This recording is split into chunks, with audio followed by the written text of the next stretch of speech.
Good evening. In life there is one certainty, and that is that it ends. Fear of dying is a fear of the unknown, of taking a journey into uncharted waters. But is it a leap into the abyss? There are people who claim to have glimpsed what lies beyond. They're not psychics or mystics, but normal, everyday people who've had what is known as a near-death experience.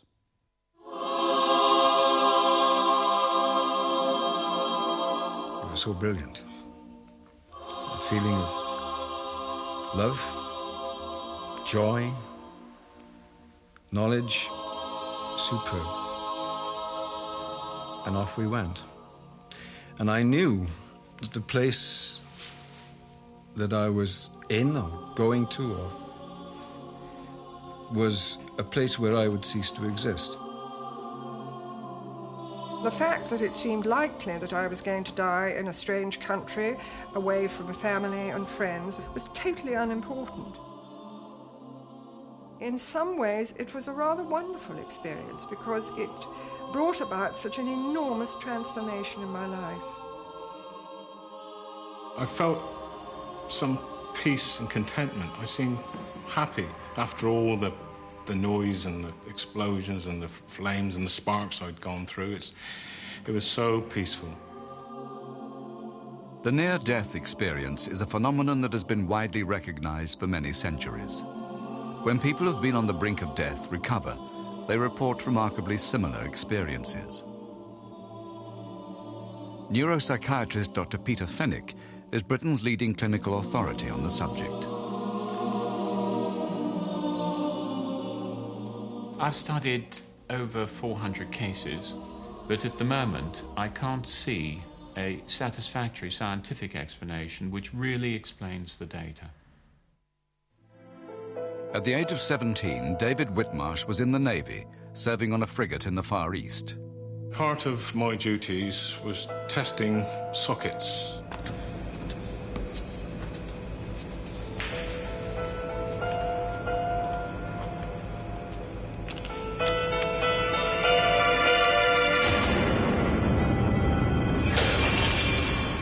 All of a sudden, big flash, like an explosion in my mind and my brain. And I realised that I'd taken the full 415 volts. David then entered a state which had all the classic features of the near-death experience. You become very frightened, and then suddenly you're transfused by calmness. And then you start to lose consciousness. I felt myself in a beautiful darkness. It was lovely, peaceful. I began to go down a tunnel. The tunnel you usually float down, it's black. Then you see a speck of light at the end, and you float towards the speck of light, get bigger and bigger, and as you enter it, you enter into a feeling of universal love and compassion. I found myself standing in this beautiful yellow cornfield, and it was lovely and peaceful. And I appeared to be wearing a blue gown. And then I saw from the corner of my eye what appeared to be a train on the horizon. But then I felt myself going towards the train, moving towards it as though I was zooming into it. There seemed to be figures in the train. Couldn't see their features, they were misty, shadowy. And they appeared to be beckoning. And all of a sudden I was in the train. I was sat there with them. It was just a babble of excitement, happiness, contentment. And then my happiness appeared to be shattered. I felt a pressure on my shoulders. I couldn't understand what was happening. I wanted to stay here. And for some strange reason, I felt myself going up, yet I was being pushed down. Within what appeared a few seconds, I was back on the deck of the ship again.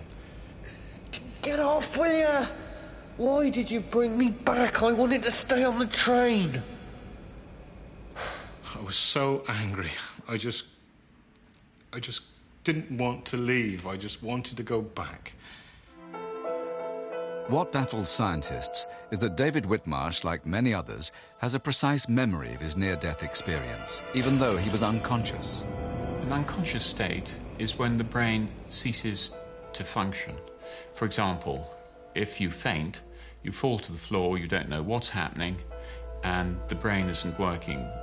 The memory systems are particularly sensitive to unconsciousness, so you won't remember anything. But yet, after one of these experiences, people come out with clear, lucid memories. It was so clear, concise.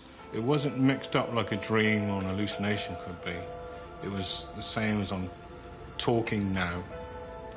Now, this is a real puzzle for science, and I have not yet seen any good scientific explanation which can explain that fact. One theory is that the near-death experience is simply a function of anoxia, the condition when the brain is starved of oxygen. Alan Pring is a former Royal Air Force pilot who knows what it's like to be without oxygen. I was rather stupid, and I went far too high without oxygen. You get lightheaded, euphoric, and nothing seems terribly important. But Alan has also had a near-death experience which he recalls with absolute clarity. He insists it's quite distinct from the mental confusion of oxygen deprivation. It's there, like no other memory. It began during a routine operation. I knew that I was dead. I wasn't bothered. And I felt as if I was waiting for something to happen. And it did. In a flash, the whole of my life passed before me. Everything that I'd ever done, ever thought, ever said was there. And I floated off through this darkness and drifted down into a large, very large room. And in each corner there was a figure. They all seemed to have like a monk's cowl, and they all had their faces turned away from me. And then they started to ask me questions. What do you regret about your life? I suppose the times I've hurt people. What is the most important thing you've learned? To be wise with humility. Alan Pring found himself being judged, a familiar feature of the near-death experience. It's very moral and very judgmental, but the person who's judging is you. You judge yourself, and all those nasty little grubby things you've done, you don't like very much. And now I was in a place that words cannot describe. Just a wonderful aurora of light, all embracing love, compassion, knowledge was pouring in. What happened next was the worst moment that I'd ever know. I realized I couldn't go on. I had to turn around and come back. The reason I had to come back was, or that I felt, was that I was very much in love with my wife. And I wanted to be able to tell her that you can't die. It's impossible to die. So what accounts for Alan Pring's visions of a possible afterlife if it's not a lack of oxygen? Drugs, whether taken medicinally or recreationally, often lead to similar states. Could this be the answer? The difficulty with those theories is that when you create these wonderful states by taking drugs, you're conscious. In the near-death experience, you're unconscious. And one of the things we know about brain function in unconsciousness is that you cannot create images, and if you do, you cannot remember them. Drugs certainly had no part to play in the experience of psychologist Margot Gray. On holiday in India in 1982, she caught typhoid and felt her life ebbing away. I found myself out of my body, and I was very surprised, how ill I looked, but I felt totally detached from the whole experience. Margot's experience was not immediately one of joy and peace. She first faced a battle with death itself. It was a young girl who looked very familiar. In a curious kind of way, it was rather like a doppelganger experience. It was rather like looking at myself at that age. And I looked on the other side of the pool, and I could see this dark, murky patch on the bottom of the pool. And I knew that it was a dead body without being told, and I didn't want to go over, but somehow I was compelled.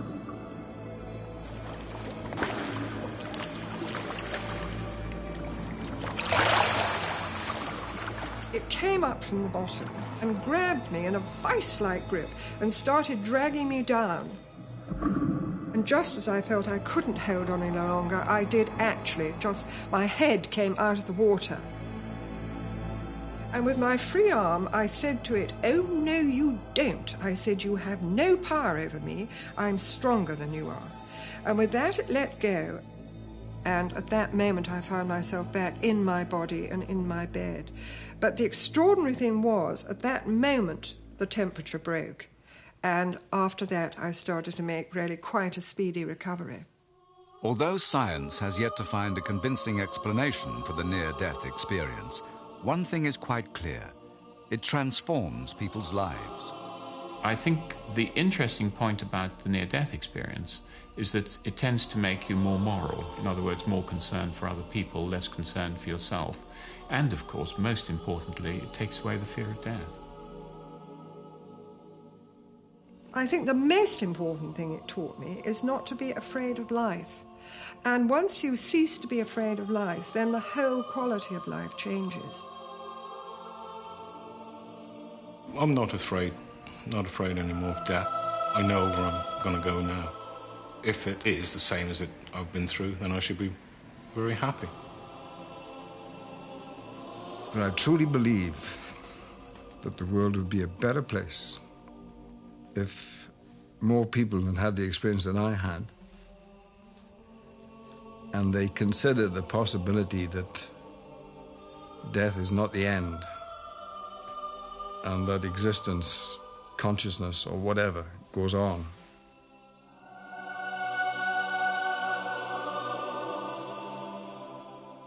Dylan Thomas eloquently described fear of death when he wrote, "Do not go gentle into that good night.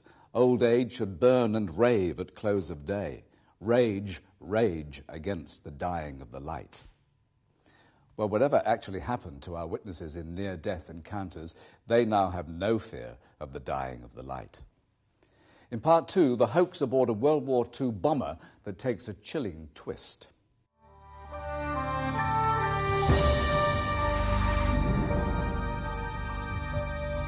Just another school choir photograph. At least it would be if it weren't for this mysterious gatecrasher. The children are from St Hugh's School in Woodhall Spa, the Lincolnshire village once home of 617 Dambusters Squadron. They were marking the laying of a memorial to the airman who died during the mission to bomb the Ruhr Valley dams. No one knew who the dog was or how he got there. Some say he was the ghost of Wing Commander Guy Gibson's Black Labrador, the squadron's mascot. It's not the only strange story linked to wartime bombing missions. Tonight, we visit Cosford in Shropshire to consider just such a mystery. The brooding presence of the Lincoln B-2, the last of the Second World War bombers. In the 1970s, this plane was the focus for an elaborate and highly successful hoax. But the prank had a bizarre twist. Nearly 20 years ago, a team of engineers arrived at Cosford Aerospace Museum to carry out restoration on the bomber, number RF398. Before completing their work, they were told the plane was to be transferred to a new museum opening in Manchester. The star of the museum should always remain there, And when we found out she was on the movement roll to go to Manchester, we were literally horrified. We wanted 398 to stay at Cosford. Yeah, all right. The engineering team came up with a plan to prevent the bomber being transferred. Right, what are we going to call it then? Don't know, what about Pete the Poltergeist? How often does it come around? Once a week, once a day, what? Oh, I think he's here now. I can feel him. We actually invented a ghost on the aircraft, and the more people that came to see the aircraft at Cosford, the more chance the aircraft actually had at staying here. Hello. Hello. I'm Carol Hardy. I'm from the Gazette. I spoke to Jim about the plane. Oh, that's right, hello. What's been happening then? Well, you wouldn't believe it's been extraordinary. Once the local newspaper got in on the scene, we then had local radio. The joke as we saw it actually got out of control. Hey, Jim, you never guess what's happened. The local vicar's been on the phone. He's only offered to exorcise the place. Well, we can't get rid of Pete now. I know. I've just signed him up for the union. Well, it was about 1980 or 1981 where we were informed that the Lincoln would be staying at Cosford. And as such, our task with the phony ghost was completed. The hoaxing ceased because there was no need. We had saved the aircraft. Today, the plane remains at Cosford. Of course, we've discovered now that the so-called hauntings were a hoax, but there is something we can't account for. The plane has become the centre of a new mystery. For 9 years, paranormal researcher Ivan Spenceley has been investigating a series of unexpectedly strange noises in the bomber. I decided to do some sound recording, so I placed a microphone near the radio operator's position and set the machine running, and the hangar was evacuated. Ivan returned to the hangar and played back the tape. He was staggered by what he heard. This is his actual recording from the empty plane in the deserted hangar.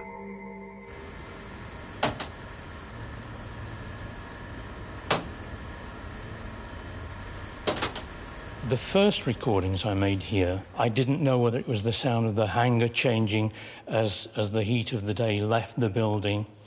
I really wasn't sure, and I didn't know what to make of them. What I needed to do was do some more recording and also observe the natural ambience of the hangar. During his many visits to Cosford, Ivan has always meticulously ensured that nothing can contaminate his recordings. I seal all the outer doors with a strip of paper which I sign, and if that paper's broken, then I know somebody has gained entry. But since I've been doing it, I've never found any broken seals. To ensure the sounds aren't caused by faulty equipment, Ivan uses several different recorders and microphones. When the time came to publicise his findings, he invited Radio 4 producer Gwyn Richards to join him for an all-night vigil on board. It was about midnight, and we'd been sitting there for some time. I looked down to the rear gunner's compartment, and I thought I saw a pinprick of light. I nudged Ivan and said, "Can you see what I can see?" And he said, "Yes." And this tiny pinprick of light by this time seemed to have been getting nearer, and it was moving slightly from one side to the other. And we looked at each other, and we thought, well, we did see it. After making a radio program about his experiences on board the plane, Gwyn received a sackful of letters.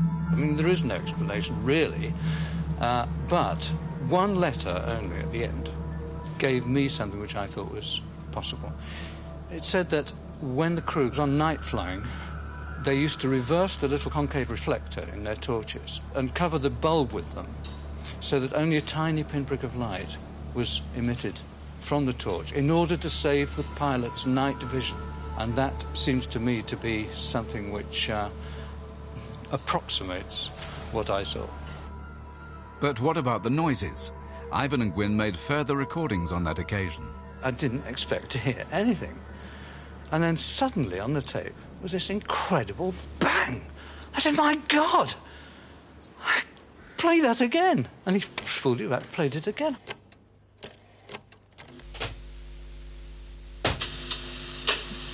Well, this is absolutely ridiculous. I just don't believe it, but it's there. Also on the tape was a sound that Ivan's recorders had not picked up before, This is the actual sound.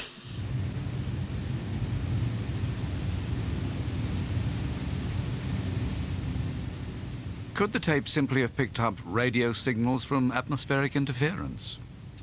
I wanted those sounds verified by somebody who might know what caused them.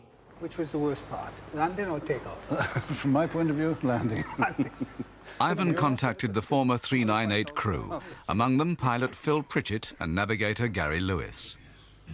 We climbed aboard and took up our positions. I was a pilot, so I took the captain's seat. Gary was up in the nose in the navigator's seat, and we went through all the drills that we have to do before we start flying.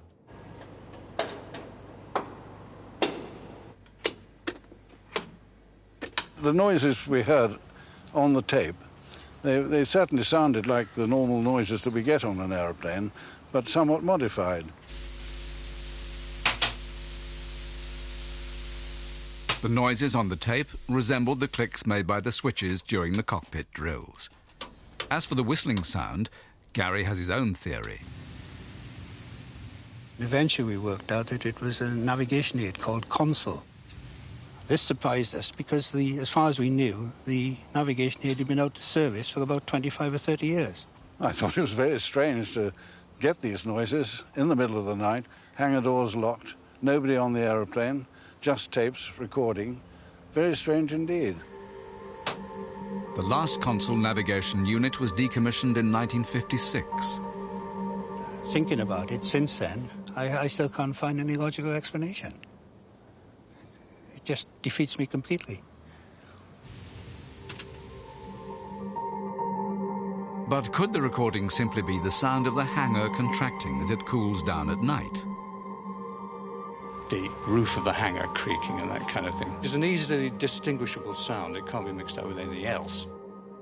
So what did the original hoaxers make of the strange noises Ivan has recorded? There are noises which may need further investigation, but there is probably a logical answer to those noises. But what that is, I don't know. I've listened very carefully to the noises I've recorded on that plane. I've tried to find natural causes for those noises. After 9 years, I haven't been able to do so. But Ivan does know of one theory, linked to the plane's history. The story on record here at Cosford is that RF398 was flown by Master Pilot Hiller on its final flight. It's said that he liked the plane so much that he would haunt it when he died. The strange thing is that Hiller was taken off Lincoln bombers and transferred to a Dove aircraft which crashed not too far away from Cosford, and he was killed. The other thing is that part of that crashed aircraft was brought back and housed at Cosford. When we tried to trace the operational history of the bomber, we found gaps in some of the plane's official records. One explanation, it's believed to have flown on secret missions. Altogether, it seems there are more questions than answers about RF-398. Good night.